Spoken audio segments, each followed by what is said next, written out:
Ninth episode opens around 1779. Claire, Jamie, and young Ian have returned to Scotland, partly to escort Brigadier General Simon Fraser's body back to his homeland, but also to touch base with families still living on the Fraser estate of Lallybroch while they're in the area. It's not a permanent stay when we already know that Claire and Jamie have every intention of going back to Fraser's Ridge and building themselves a new home to replace the one that burned down in the fire. But this episode allows the three of them to tie up some very important loose ends. Their arrival at Lallybroch isn't the warmest on all fronts, even if it's been some time since young Ian has seen his family. He earns a warm hug from Jenny and similar greetings from his older siblings.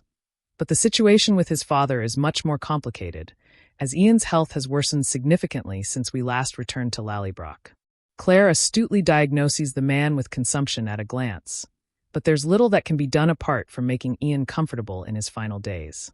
It's not the only rough reunion that plays out in Outlander's return, as Jamie reluctantly calls on his ex-wife Leager. Since he considers America his home now, everything here in Scotland is unfinished business that's yet to be resolved, including giving Leager the apology he believes she's long been owed. The reaction Jamie gets isn't the one he's expecting, after he and Leager rehash the reasons their marriage ultimately failed, and not just because he only wed her after Claire temporarily traveled back through the stones.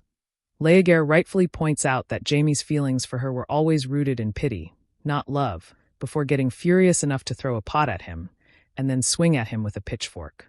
It's not the resolution that Jamie had been hoping for, but, as Claire tells him later on that night, some things can't be mended. That doesn't mean he won't find some way to deal with the persistent Leager problem, though. Amid their conversations with the family, during which young Ian's brother Michael, recently arrived from Paris, reveals that the wine business is still doing well despite new tensions between England and France, Claire realizes that she has to divulge what she knows about the future and the impending revolution that will take place in 1789. In private with Jamie, she concludes that she needs to tell the Maes the truth about her being a time traveler, especially since Ian is nearing his end. They may not be able to stop major historical events that are meant to take place, but they've still achieved small victories, like Jamie surviving Culloden when he was originally meant to have died.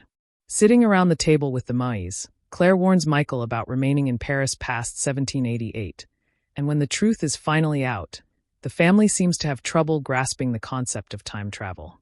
Is Claire a fairy woman? Is she an old one? Maybe it doesn't really matter, but it does lead Jenny to think that Claire could somehow cure Ian of his illness. There's no way for Claire to concoct any solution by medicinal means, though, in this time, and contrary to what the Maes believe, she's not magic either. The mood between the two women is distinctly frostier after that, although Jenny does attempt to make amends for literally calling Claire soulless after a much-needed pep talk from her brother. Meanwhile, Jamie takes steps to legally provide Leager with some independence of her own, as well as help her daughter, Joan, achieve her dreams of becoming a nun. He's tapped Ned Gowan, albeit a very toothless and wrinkled Ned Gowan, to draft an amendment to their existing contract, which will allow Leager to both legally wed her new beau, Joseph Boswell Murray, and retain primary ownership of the Balrigan estate, which had formerly been counted among Jamie's properties. Meanwhile, Leager's new marriage means that Jamie is no longer required to provide alimony, but he is willing to provide a small amount of gold for Joan's time at the convent of her choosing. It's an agreement that Leager is willing to consent to Joan's delight, but more importantly, it seems that Jamie and Claire can finally wash their hands of Leager's meddling for good. But their time in Scotland is ultimately short-lived.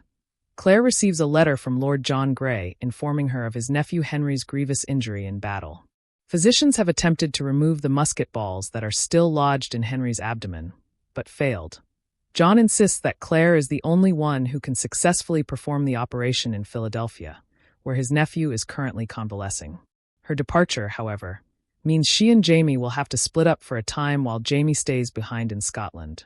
Similarly, young Ian wrestles with whether to remain with his family for his father's final days before being encouraged to accompany Claire to Philadelphia by both Jenny and Ian, so that he can pursue his Quaker lady love, Rachel Hunter.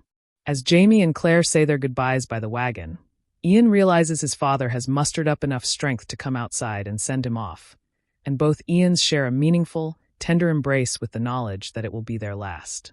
Outlander's return brings with it something that the show has never done before, a Roger voiceover. We've been privy to Claire's inner thoughts before, and occasionally Jamie's musings via letter. But this choice puts us in Roger's head in a completely different way. There's no time for either him or us to dwell on that major change, though, now that he and his ancestor, Buck Mackenzie, have successfully traveled back through the stones in pursuit of Roger's son, Jeremiah. As far as Roger or any of us know, Jemmy's been kidnapped by Brianna's slimy coworker Rob Cameron, who intends to take the boy to America, where he can successfully acquire a buried cache of Jacobite gold. While Buck's come through the stones a little worse for the wear, clutching his chest and wheezing, he and Roger agree to split up so they can search more ground, with Buck heading towards Inverness and Roger trekking to the past's version of Lallybroch, assuming Jem would still know the way back to the home they own in the present timeline. Well, the 1980s, that is. The episode does something else particularly tricksy at the halfway mark, initially convincing us that Roger has gone back through the stones to the same time as Jamie and Claire. But when the door at Lallybroch opens, it isn't Jamie or Claire who answers it, but Jamie's father, Brian Fraser. Roger is in the wrong time, since we know that Brian died 2 years before Jamie first crossed paths with Claire in 1743.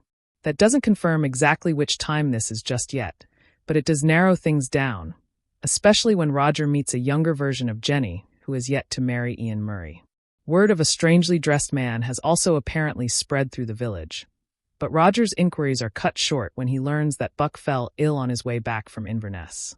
There's no healer within a close distance, but there is a herbalist who might be able to lend a hand. That herbalist? None other than Guileless Duncan, and Roger's voiceover reaction is all of our reactions when he lays eyes on his much more diabolical fellow time traveler.